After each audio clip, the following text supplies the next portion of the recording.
Leave your worries behind and join us for a special behind-the-scenes story of the making of Walt Disney's merry masterpiece, Fun and Fancy Free. Now, what kind of a title is that? Fun and Fancy Free. Walt Disney's 1947 feature, Fun and Fancy Free, is composed of multiple segments, a format called a package feature. The two stories, Mickey and the Beanstalk and Bongo, were originally developed as full-length feature films.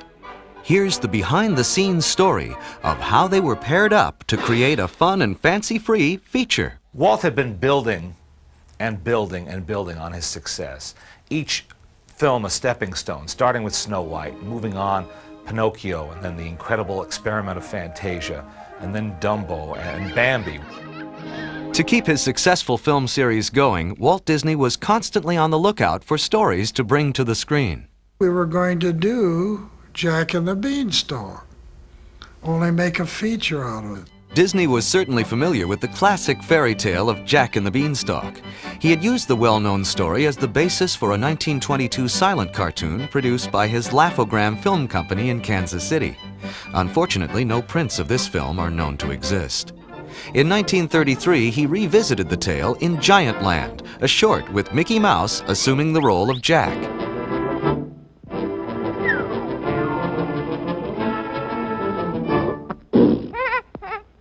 Hi, big boy. In 1938, Walt pitted Mickey against a giant again, this time as the brave little tailor. Everything he did in the past, he would bring up forward to the present to perfect, which he did in the case of the Jack and the Beanstalk. With his experience as an adversary to giants, Mickey was a natural for the lead in this giant new feature-length film.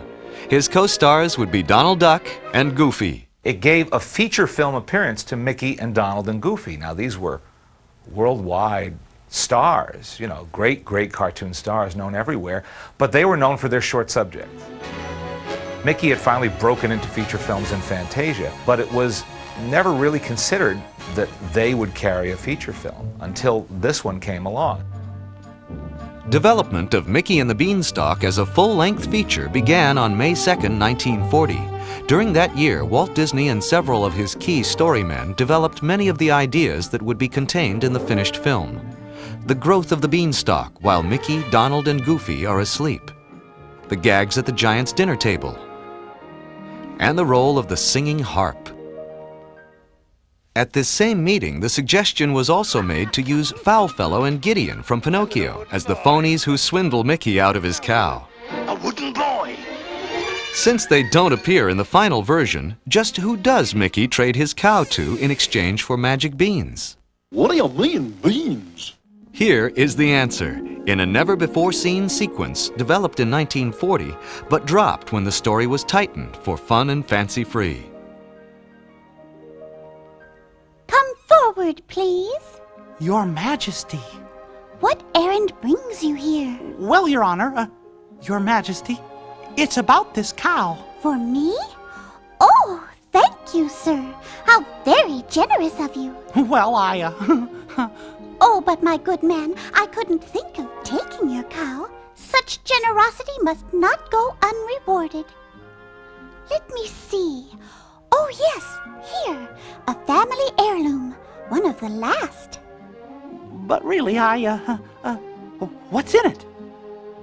Beans. Beans? Yes, magic beans. It has a beautiful legend. Let me read the legend to you. Faithful subject, good and kind, if fame and fortune thou wouldst find, O mystic spirit of ancient queens, plant with care these magic beans. Archival evidence of the early development of the feature version of Mickey and the Beanstalk ends in the summer of 1941. At the same time, work on Bongo was begun. The story was written in 1930 for Cosmopolitan magazine by novelist Sinclair Lewis. Bongo was an unusually light-hearted story to come from Lewis, who was the first American to win the Nobel Prize for Literature. What happened was that Walt suggested Bongo, and we read it, and we felt that wasn't quite suitable to us. and we wrote a little note refusing to make it and work on it. And of course, to our everlasting disgrace, it turned out to be a very cute picture. Since Bongo was a circus bear, there were early story notes suggesting that Bongo might even be a follow-up to Dumbo, using the same circus settings and some of the supporting cast, including the gossipy elephants. Aren't they funny? Early story sketches show a character design for Bongo that differs radically from the final one. The female bear who catches Bongo's eye went through similar revisions, as well as a couple of name changes, from Susie to Silver Ear to her final name, Lulubelle.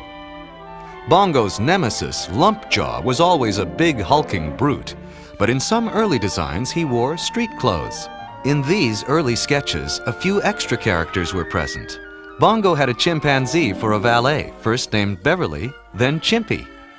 In addition, Bongo and Chimpy had a series of comic encounters with a pair of mischievous country cousin bear cubs.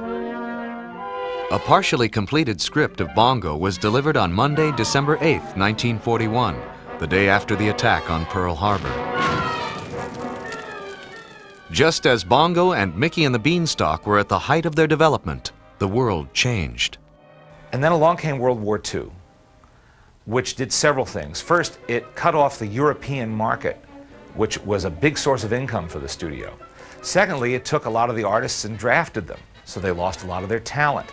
And then finally, the Disney studio was virtually commandeered during the war to produce war-related films, training films, morale-boosting films, all sorts of films that related in one way or another to the war effort. He had to rebuild his studio from scratch, you might say, after World War II. And it was a tough thing to do. Financially, it was tough. It was tough to get back to where he had been critically, where people were looking to him for new innovations. Walt looked back to Fantasia and the idea of combining unrelated music and story segments into a feature-length film. We had all of these shorts, some of them beautifully done, and so Walt started packaging them together and making them feature length. In 1946, Make Mine Music was released. It consisted of several animated segments featuring popular music of that era, provided by Nelson Eddy, Dinah Shore, Benny Goodman, and the Andrews Sisters. Here comes a cartoon movie from Walt Disney. A lot of people have been waiting for that a long, long time.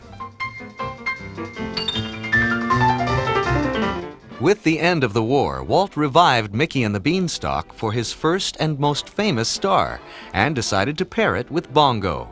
The introduction of the lovable little circus bear would make Mickey's return to the silver screen an even more sensational event.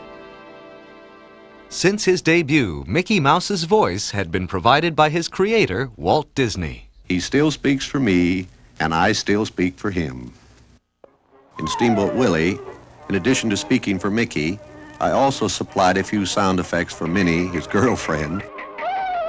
Here, in a recently discovered rare film clip, Walt Disney performs as Mickey Mouse with Billy Bletcher in a recording session for Mr. Mouse Takes a Trip. Oh, it's you, huh? Yeah, it's me, I guess. All alone, without your dog. Yeah, all alone. You know, I used to have a little cat once, and when it was left all alone, it'd cry, meow. Walt had recorded Mickey's voice for Mickey and the Beanstalk in the spring and summer of 1941. This film would be the last time that Walt would regularly provide Mickey's voice. Jiminy Cricket, the popular supporting character from Pinocchio, was recruited to set the light-hearted tone for fun and fancy-free. Jay Cricket. You can call me Jiminy. Whoops. Sorry. And if there was ever a happy-go-lucky cricket, it's Jiminy. And because the theme of our show is on the lighter side, we're going to let him be our guide and narrator. Giving voice to Jiminy was his original voice, Cliff Edwards. They called him Ukulele-Ike, and he was big. He had just a nice voice, unusual voice. It had a great range from high falsetto down to lower register. I'm a happy-go-lucky fellow, full of fun and fancy-free, and you can make the whole world seem mellow. You take it in your stride like me. Don't cross a bridge or peep around the corner until you're there. Just learn to smile, and in a while you'll find trouble is a bubble of air. Get a happy-go-lucky feeling, keep it and I guarantee that you find you'll wind up living in the sun, full of fun and fancy-free. This sprightly song, I'm a Happy-Go-Lucky Fellow, which opens Fun and Fancy-Free, had actually been written for, but dropped from, Pinocchio nearly a decade earlier. I have to say a word about Billy Gilbert, who does the voice of Willie the Giant. I can change myself into the darndest things. A delightful guy whose shtick was a comic sneeze. Because he was so well known for this sneezing routine, when they auditioned voices for Snow White and the Seven Dwarfs, he was the obvious choice to do the voice of Sneezy. You're sneezy. When they recorded the voice of Willie for Mickey and the Beanstalk, they thought of him again. What follows, presented publicly for the first time, is Billy Gilbert's original test recording for the role of Willie the Giant. That's it. But look, I want to be an Easter bunny with pink ears, pink eyes, and pink feet, and a pink, I want to be pink. You sure you don't want a pink bunny? A human host was chosen to tell the story of Mickey and the Beanstalk. Ventriloquist Edgar Bergen. Edgar Bergen? Never heard of him. Edgar Bergen, who is best known today for being Candace Bergen's father, was at that time a hugely popular star of radio, who had also been in a number of movies. And he achieved the incredible feat of becoming a star on radio as a ventriloquist. And Charlie and Mortimer seemed as real as any characters that anyone else could have brought to life. You just wanted someone to sing him to sleep. Well, why didn't he turn on the radio? Well, they didn't have radios in those days. Yeah, that's why they called it Happy Valley. Bergen and Walt Disney were longtime friends. Walt had even featured Bergen's Charlie McCarthy in several short cartoons. What a beautiful sunrise. Or is that your nose? In 1950, Bergen would also be a guest on Disney's very first television program. Mr. Bergen, is there anything you would like to see in the Magic Mirror? Co-starring in the live-action segments was child actor Luana Patton. Walt was also starting to build a kind of a repertory company as he moved into live action. And the first young stars he had were Bobby Driscoll and Luana Patton, who he had found for Song of the South. Telling the story of Bongo was Dinah Shore. Oh, a musical story sung by Dinah Shore. Well, what are we waiting for? Dinah Shore was a very popular singer at the time, had hit records, and also was featured on her own weekly radio show, soon to be a television show. So having her name as the singer-narrator of Bongo was a real asset to the film. This is still the place for a fella like me. Just lazy and loafing and fancy-free. Fun and Fancy-Free premiered on September 27, 1947. Package films like Fun and Fancy-Free kept the Disney magic alive in the eyes of movie audiences, and with these films, the Disney studio built up its creative strength to produce a whole new series of feature animation successes. For war-weary audiences, Fun and Fancy-Free was a refreshing tonic, a tuneful and carefree jaunt with friendly and familiar characters, under the guiding hand of favorite storyteller Walt Disney. The same holds true today. It's just an entertaining film that's really well done. That you find you wind up living in the sun, full of fun and fancy-free. Bye now.